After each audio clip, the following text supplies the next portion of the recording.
a 3-error first inning, does that just set a really tough tone to kind of overcome? Well, yeah, I mean, it certainly does. When you look up and you see a 3 in the last column of the box score, and the game just started, obviously that's not what you're looking for. I do like the way that Semien settled in the start. Obviously, first inning, whether it's nerves or whether, who knows what it is, but, he was still finding his release point and still finding his command. But once he did, I think we got a chance to see what this young man's capable of, and we saw a little bit of everything, which is, I think, what he does. He's got a fastball with good carry on it, that he can pitch in different spots in the zone. Has some cut on it as well, which makes it kind of unique.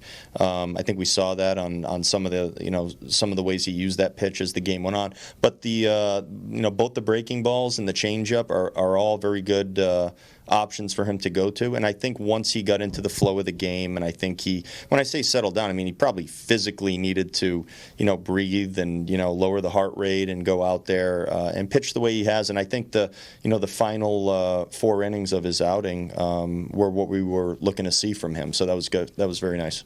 Having to go through a little bit of that adversity in your first start, can that be a good thing, something for him to learn from and build off of? Oh, he's going to be thinking about this start for a long time, and he's going to take it into the off season, and he's going to go over at bats in his head, and he's going to be thinking about that first inning, and he's going to be thinking about the last inning and everything in between. These are the reasons why we bring guys up and let them go out there and experience and compete and do all of these things. So the next time he's out there and he's going through an inning like that first inning, he's been there before, and he knows that there's different things that he can do to get through it. You have to take him aside in the dugout after a first inning like that to just kind of settle a young guy down.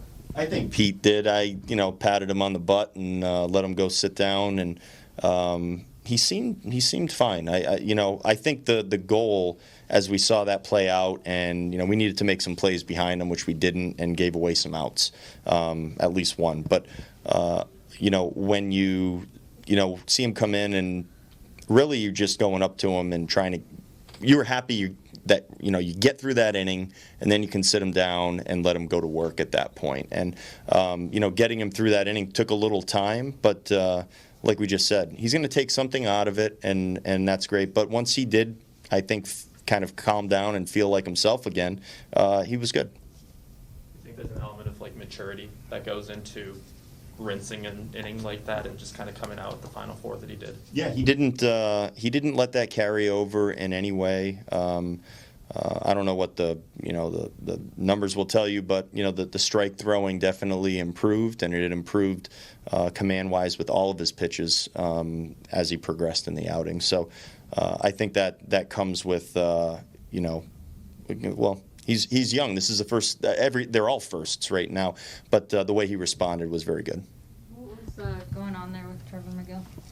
Well, I didn't know initially what was going on because I was focused on Jeffers, who took a ball in the neck, and that is normally going to grab my attention when I see a guy take something off his neck. It's potentially one of those things in this game that could be a dangerous thing to be dealing with. So my attention was focused on Jeffers, and then I think our infield was aware that McGill had some tightness or stiffness in his side, and I'm assuming oblique.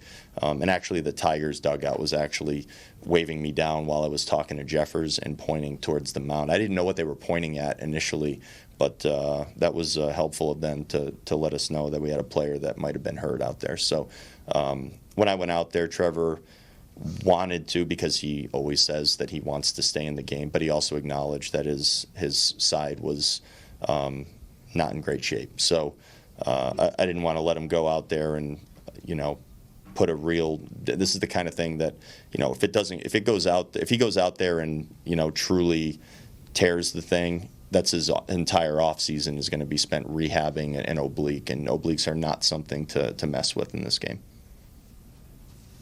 So you've only been around your environment for I think 3 days now, but what are kind of your early impressions of how he works, how he prepares, how he carries himself around here? You say Semien?